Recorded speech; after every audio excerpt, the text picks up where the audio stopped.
today by the brilliant Mary Stokes and Brian Palm of the Mary Stokes Band. Welcome, guys. Thank you very much, Roisin. We are here, of course, to talk about Levon Night, number 6, happening in the Sugar Club on April 20th. So you guys know stranger to Levon Night. You enthralled the crowd back in 2016. How important was it for you guys to take part in a night of celebrating Levon Helm? I suppose what I'd say is that there are two things at least that are very important. But the first thing would be supporting for the cause, you know, the Irish Cancer Society, and the fact that unfortunately, sadly, we've all been touched by that. And it's very close to home. So it's really significant in that regard. But also then to mark the memory of, and the very fond memories of Levon and the band. And then for us, I would suggest, for example, that our connection with the band and with Levon Helm kind of goes back through quite a few years. I mean, apart from the fact that growing up, I would have heard the band as, you know, from being a little kid and growing up, and that music is so much a part of my personal history. Yes.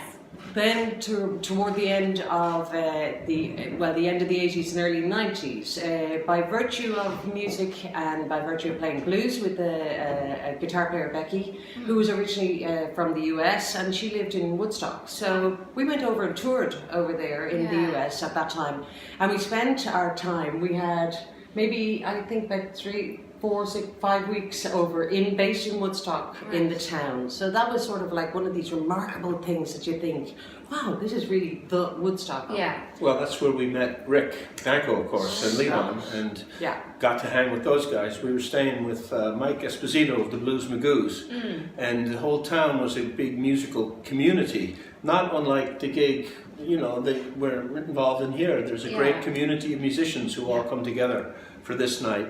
And Woodstock had that. You'd meet people at 3 a.m. in the supermarket. That was Maria Muldaur out shopping for cookies. And as we were talking earlier on, we were saying that the gigs in Woodstock tended to start late. They were late gigs, and everything started late. Or very early, depending on. So it was one of those situations you find yourself wandering around these enormous supermarkets, US supermarkets, and they were rolling along in the trolley with the cookies and whatever else is needed. At 3 a.m. is Maria. Oh, hi. But again, I think that feeling of community, that's the one thing that struck me, and it has repeatedly in recent times, where we've been lucky enough to gig and jam and play occasional guest spots with the Square Pegs, or you know, with the various, with Colin, with Graham, with the different musicians, coming along to the Sugar Club and celebrating something that is a community who all love this kind of roots and those kind of places. So, you know, there's all of those things. Yeah, it's a very special night. And Mary, you mentioned, so like would the band have been on rotation on the turntable at home when you were a child? Oh, without question. I mean, again, I would say that every song that all of the band tracks across the board, everything was familiar and embedded in my memory. And of course, with Brian, that would have been significant to you as well. Yeah, of course. And the fact that their roots, the band's roots, were our roots as well. We, you know, refreshed ourselves with the same sources. And a lot of the songs that would be in our set as a blues band, Levon would do as a solo artist. It's always interesting. You know, a lot of the influences, Memphis Minnie and Howlin' Wolf and all, we share those same roots, if you will. So to have played with the lads, now we played with Rick, with Levon we just hung, which was enough as far as I'm concerned. And tell me about the time you spent with Levon. Well, because we played a bit with Rick through Becky, and he had guested with us here in Dublin a few times, we got the invitation to go out. We didn't play any music. But we had a laugh, and we smoked. I think I'm going to have to be honest about that one. Brian shares certain, you know, habits. Similar interests. Similar interests. But you know, the interesting thing was as well, we were talking about different experiences. So, for example, we would, and you know, to be, you know, over the years we've played with a number of amazing blues musicians.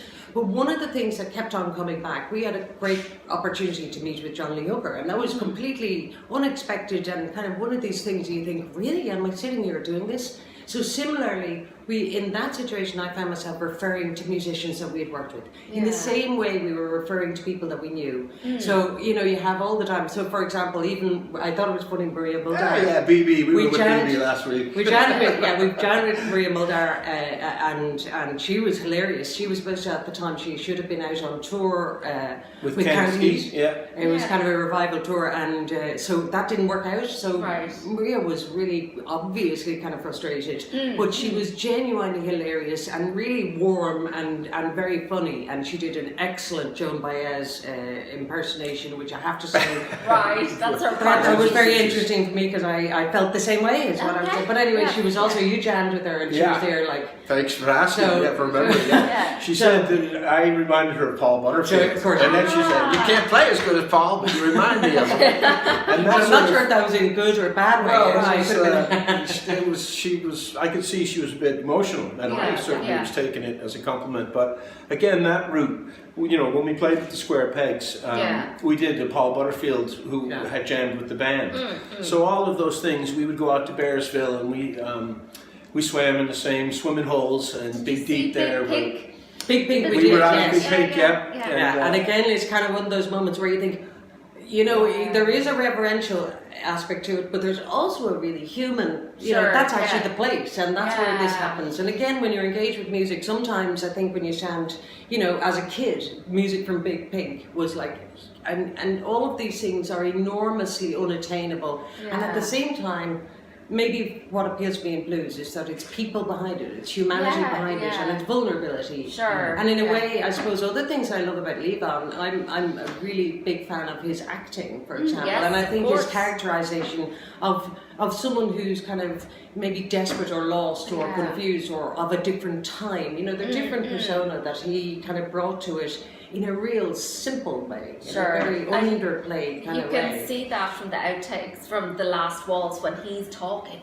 He just has such magnetic screen presence. It was a natural transition. But also really good humoured, in our experience, really good humoured, having a good laugh, enjoying himself, and actually really loving music and loving playing music. But I have to say, as a singer, the other thing that is really important for me is not only the drumming, but also his singing. Of course. And the singing and the harmonising, obviously, of the band, and kind of hearing that kind of, and there's something in that tone that actually is just completely identifiable. I actually remember years ago going on some weird radio music quiz thing, and they played a pop song a la the band. So people would be, who is that? And I was like, that's the band. I mean, but again, that identifiable. It's a particular sound. It is of those people coming together and working together. Yeah. And what was it about the quality of Levon's voice that made it stand out? I think, I would, without any reservation, would say passion.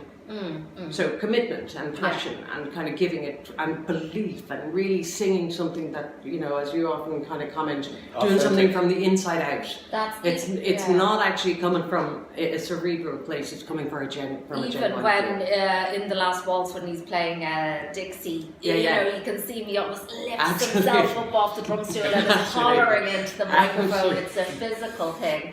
But on to more imminent matters. This year, you guys are going to be joined on stage by none other than Skinny Elvis themselves. Yes. We worked with the lads many years ago, and we thought it would be a good fit to get them back into the saddle. So this is going to be actually quite a momentous occasion, seeing you all back on the same stage. That's right.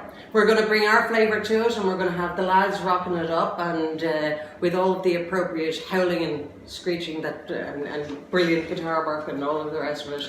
So they're authentic Americana as well. It's also really exciting to be part of such an incredible lineup. So that's a fantastic night ahead. And one of the things, for example, we know the guys in the Stripes, and we've had good fun meeting with them. And over the years, but one of the things when I've seen them live, absolutely, they just kick ass. I mean, they come out with energy, with power, with conviction, but also really tight. So I mean, in terms of a sort of an approach to taking something like the blues, for example. That was always something that was important to me. I would have grown up as much with a punk influence as with a blues influence. So not to be too reverential with blues, but to see the power in it. I mean, other things like the influence, we were talking about influences that Levon had, and influences like the early days, the Bo Diddley reference, and again, you know, taking that kind of powerhouse of stuff that's just not, it's and so Skinny and ourselves, Skinny and not so skinny. Well, you know, we have a long history with the lads, put it that way. I think one name that looms large that hasn't mentioned is Bob Dylan, of course, for the Woodstock connection.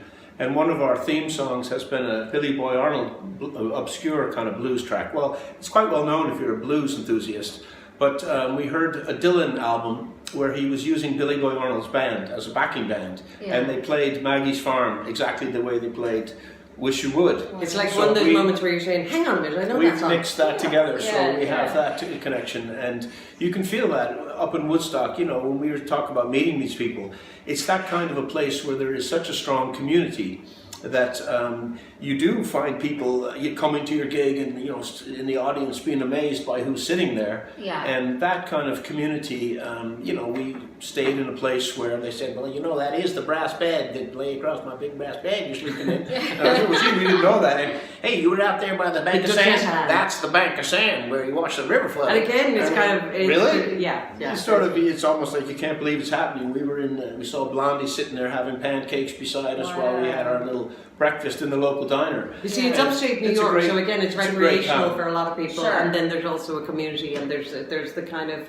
the sense of something is there, and there's always like that something that's imminent as well. So maybe we're taking a little bit of that energy now, and you know, absolutely, bring it back They'd home. be very quick to tell you you're crap if you are. They'd be very quick to say that she's no good. You know, it's a very high echelon of musicians. And may I say, they all love Mary, so... And happily now in the Sugar Club, we'll have a very high echelon of musicians. Yes, indeed. Same thing, and as you said, there is always a wonderful sense of community on the night, and a celebration, as you said, for a very worthy cause. Over the years, we have raised just over 17,500, so we're hoping to break the 20,000 mark this year. So please do get on to sugarclub.com and pick up your tickets. Mary and Brian, thank you so much for joining me today. I'm really looking forward to April 20th. Thanks so much. Likewise. We are too.